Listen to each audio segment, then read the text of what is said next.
What if I told you Minneapolis is living through one of the wildest 48 hours since we've seen Trump take office again? Whew, Somali communities are literally screaming, "They're coming for us," on camera. And the police chief is telling people to call 911 on ice.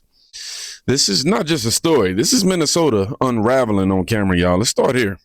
I let my mom know I gotta leave She said okay? Yeah. Okay, perfect. For you to be there. You're following me. Yeah, oh, okay. If you leave the property, I wouldn't be following you, sir. I wouldn't. والله والعيرس والله. Yes.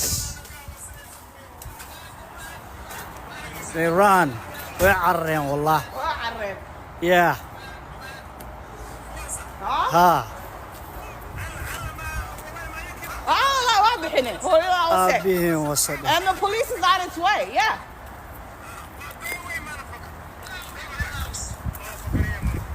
ويعرين ايس والله.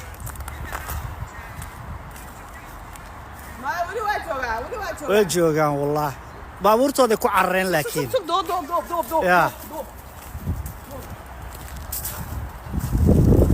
ice waaye guriga maxamed daawudaan ka ceerinay yeah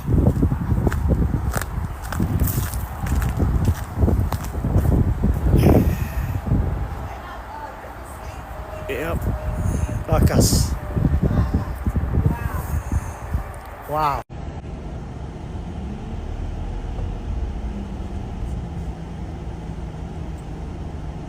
Driving mom cars, beware. Oh, wow. They're driving mom cars.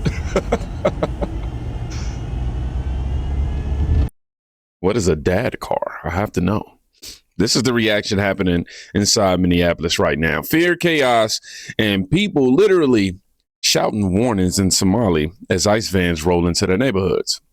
When people start yelling, "Hide the papers," or "Get the kids inside," and filming everything like it's the end of the world, you know something deeper has been boiling under the surface.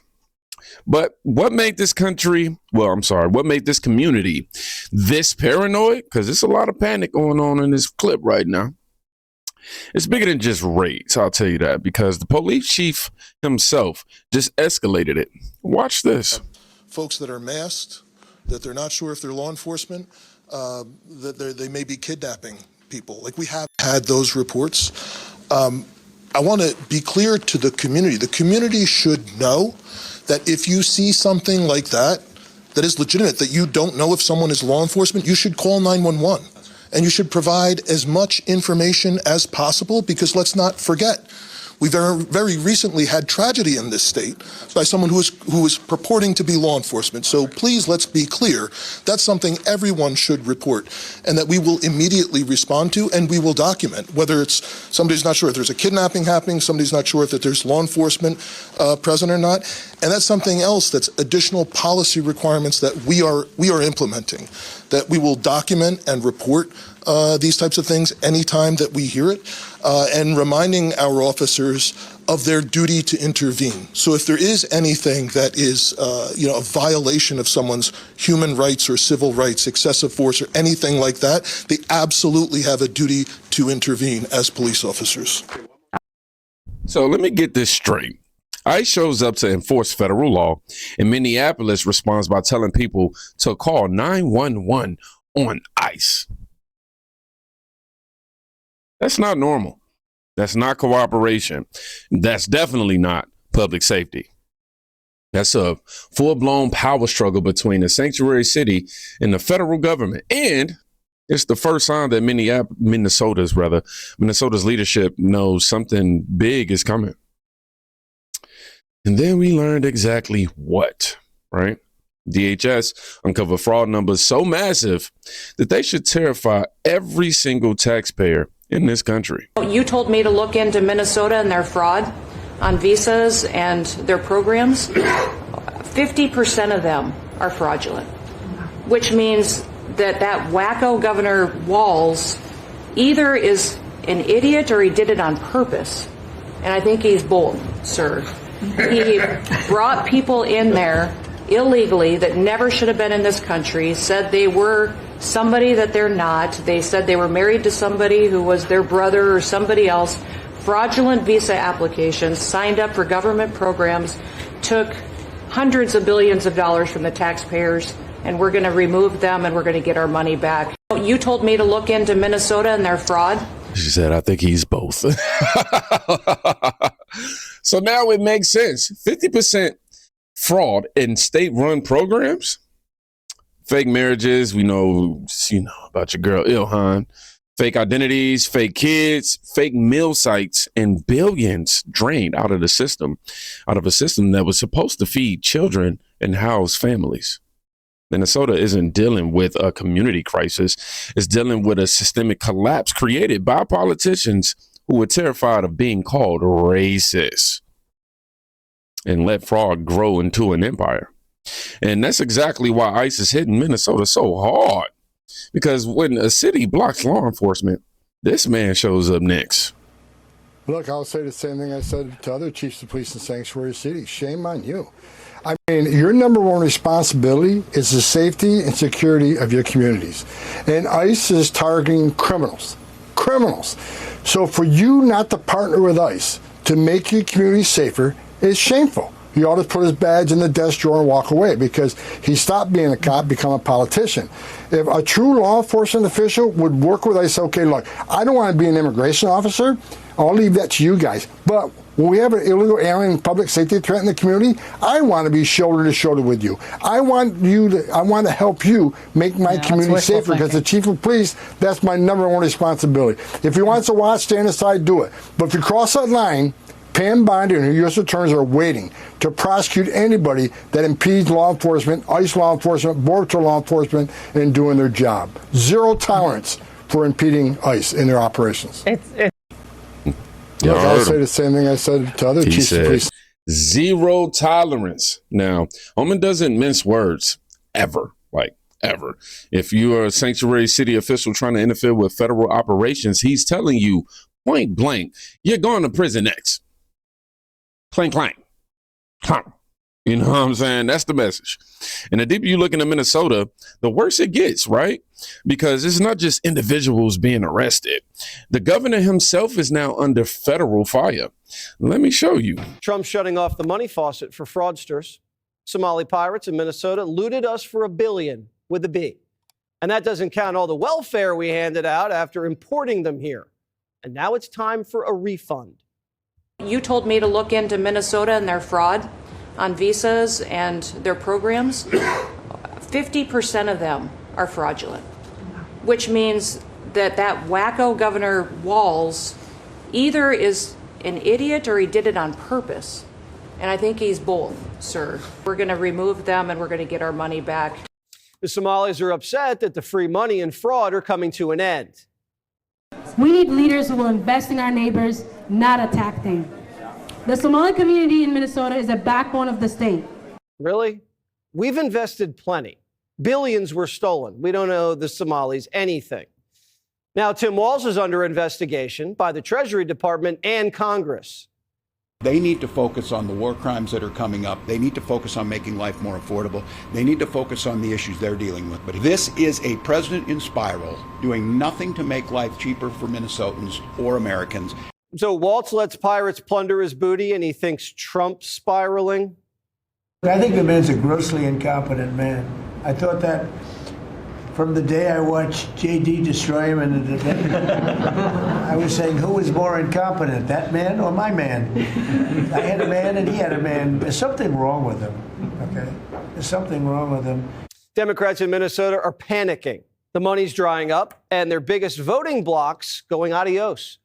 The pirates donated thousands to the mayor of Minneapolis. And now he's telling ICE to leave the Somalis alone.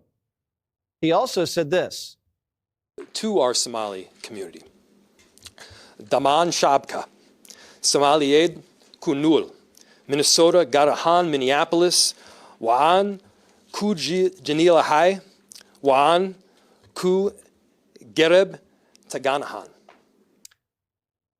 We don't speak Somali, but he probably didn't say, give us the money back.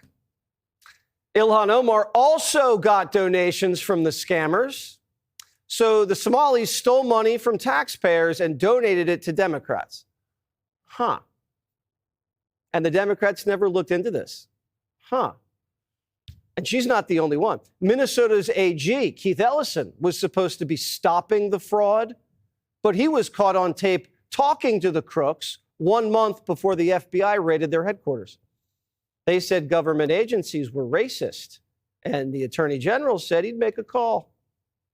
Just getting the question, just getting the inquiry from the AG is sometimes enough to make people knock it off. And then they started talking cash. And we are willing to put our money where our mouths are in that sense, helping elected officials that are interested in protecting communities of color specifically. So Ellison said this meeting isn't about money. But a few weeks later, donations were dropped into his account. And now he's playing the race card. He wants us pointing fingers at each other while he and his cronies run a scam on America. Weaponizing negative stereotypes and racism against our neighbors is morally wrong. White people get blamed for stuff their ancestors did hundreds of years ago. But you're not allowed to punish Somalis for ripping us off today? If we're so bad, why is everybody trying to come here? Well, maybe it's because their country's not so great. Ask the Somalis. I don't want them in our country, I'll be honest with you, okay? Somebody would say, oh, that's not politically correct. I don't care. I don't want them in our country. Their country's no good for a reason. Their country stinks. These aren't people that work. These aren't people that say, let's go, come on, let's make this place great. These are people that do nothing but complain. They complain. And from where they came from, they got nothing. You know, they came from paradise, and they said, this isn't paradise. But when they come from hell, and they complain, and do nothing but bitch, we don't want them in our country. Let them go back to where they came from and fix it. Think about that. A sitting governor presiding over billions in fraud, whistleblower silence, red flags being ignored, and communities manipulated because calling out crime might offend someone. In the fallout, Trump's administration is now tearing the lid off the entire system. But if you thought DHS being involved was big, the FBI took a flamethrower to the scandal next. Derogatory or criminal information or terrorist ties, and we are going to do that mission. And Mr. Director, another big issue that is concerning Americans, and it involves the refugee community, but in Minnesota, is the Treasury Department's investigation of that massive fraud there in the Somali community. So how is the FBI working that? And what can you tell us tonight, given the plethora of reporting and the defensive posture of both the mayor and the governor of Minnesota, Tim Walz? What I can tell you is the FBI let out on an investigation, and we publicized it months ago. We've got 78 people that have been arrested pursuant to our investigation along with the interagency, and that investigation is very much ongoing. We are not finished. It was one of the largest fraud scams ever committed in the state of Minnesota history, and we are going to continue to interview and subpoena anyone involved with this case. It is very much ongoing and live. There are a lot of foreign interests that seem to be causing trouble in the... I know that's right. 78 arrests already, millions recovered, and more subpoenas on the way, he says. That's not just cleanup. It's a sweep. It's a whole sweep right there, and a long overdue one. But while the politicians scream racism and the officials scramble, the reality on the ground is even more explosive. And you're about to see why, okay? Let me go ahead and get it ready. Because while journalists, were trying to film the community's reaction, they almost didn't make it out. And I'm not joking about that. Our families, like our parents' generations, they're hoping to go back to Somalia or back home once it gets better, once it's safer, since that's where they were raised. But, first generation born folks like myself Can we focus on the interview posture? How you doing?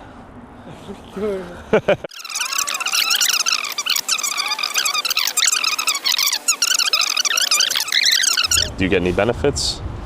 No benefit, but doing one job. One job? Yeah. How you doing? What did you say? I think you said, fuck your grimy ass, come holler at me after. I'm not sure. Thank you. Thank you. Appreciate you. I'm going to walk that way around the mosque. Okay, I'm walking away. Hell no. Bro is reaching in to pull out a gun. Oh, that's sketchy. Huh.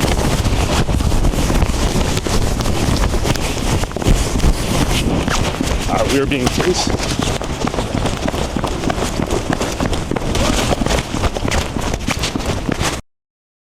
That right there is the environment Minneapolis is dealing with.